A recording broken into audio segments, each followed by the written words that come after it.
આ ઘટના અમદાવાદના નિકોલની છે, જ્યાં એક વૃદ્ધ જોડે એક નબીરો આવીને કાર ભટકાડે છે અને જ્યારે વૃદ્ધ એને સમજાવવા જાય છે ત્યારે વૃદ્ધ ઉપર કાર ચલાવવાનો પ્રયત્ન કરે છે અને પ્રયત્ન કરતા વૃદ્ધ છે તે કારના બોનટ ઉપર આવી જાય છે અને પછી કારના બોનટ ઉપર આવી જાય છે એટલે ઈ જે નબીરો છે તે ફૂલ સ્પીડમાં કારને ચલાવે છે 500 મીટરથી 1 કિલોમીટર સુધી અને તે એની આજુબાજુના જે જાગૃત લોકો છે તે એને કહે છે કે ભાઈ ઊભી રાખ, આ કારને તું વૃદ્ધ પડી જશે અને વૃદ્ધ પણ બિચારા કરગરી રહ્યા છે કે ભાઈ હું તારી માથે કેસ નહીં કરું,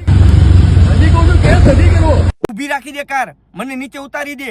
આ એક અમાનવીય કૃત્ય કહેવાય. આવા નબીરાઓને યોગ્ય સજા થવી જોઈએ. અમદાવાદ પોલીસે એની પર ગુનો દાખલ કર્યો, વ્યક્તિને પકડી પણ લેવામાં આવ્યો છે, પરંતુ આને કડીથી કડી સજા મળવી જોઈએ. એને પણ ભાન થાય, એની પણ આંખો ખુલ્લે કે અમદાવાદ પોલીસ આવું કાર્ય કરી રહી છે અને બીજી વાર આવા નબીરાઓ કોઈ પણ વૃદ્ધ ઉપર આવું અમાનવીય કૃત્ય ન કરે એ માટે થઈને એક દાખલો બેહાડવો જોઈએ. આ વિડીયોને બને એટલો શેર કરો જેનાથી આ નબીરાને યોગ્ય સજા મળે.